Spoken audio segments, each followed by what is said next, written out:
dopo.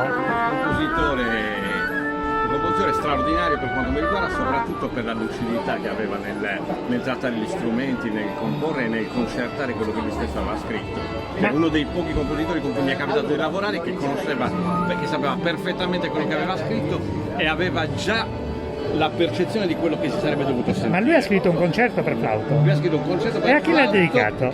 ma la dedica in realtà non c'è. Ufficiale non c'è, esiste, però l'ha scritto per te. Però l'ha scritto per me perché è stato commissionato dal teatro e io sono stato incaricato di farne la prima esecuzione assoluta. Sì, ma secondo te ci sono degli elementi di valore in questa musica, una musica di circostanza? Sì, assolutamente sì.